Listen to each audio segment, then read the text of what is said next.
Isa sa mga tinalakay sa katatapos lang na ASEAN Summit ang issue ng South China Sea. Nagkasundo ang mga lider ng ASEAN na resolbahin ang nasabing usapin sa mapayapang paraan. Narito ang ulat ni Rocky Ignacio. Pinagtibay ng ASEAN leaders sa katatapos na 24th ASEAN Summit sa Naypyidaw, Myanmar ang pagpapalakas pa ng ugnayan para isulong ang kaayusan at kaunlaran sa rehiyon. Nakapaloob sa ASEAN Declaration ang pagpapahusay ng kooperasyon at epektibong implementasyon ng Declaration on the Code of Conduct of Parties in the South China Sea na batay sa prinsipyo ng international law kabilang na ang 1982 United Nations Convention on the Law of the Sea o UNCLOS. Sa harap na rin ito ng patuloy ang tensyon sa pagitan ng Pilipinas at China sa West Philippine Sea.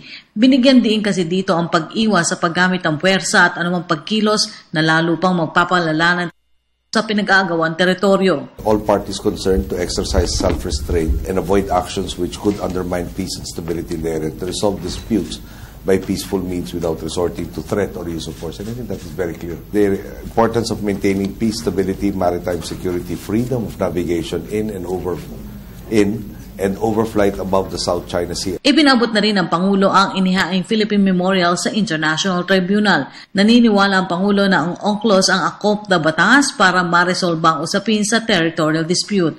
Posible rin anya makatulong na ikonsidera ang EDCA anumang pagkilo sa rehiyon. At the very least, it will be a factor that they will have to consider. But I guess even before we get to that point, from the time I assumed the office, we keep hearing everybody talking about adherence to international law. And in this particular case, UNCLOS seems to be the most appropriate law.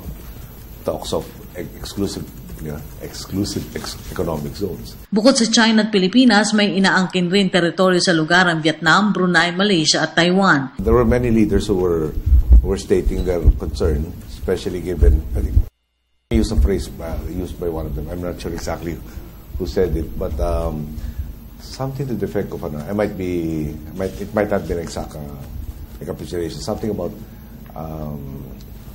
brinkmanship, what was, did you hear it? Hazardous brinkmanship or dangerous brinkmanship, something to that effect.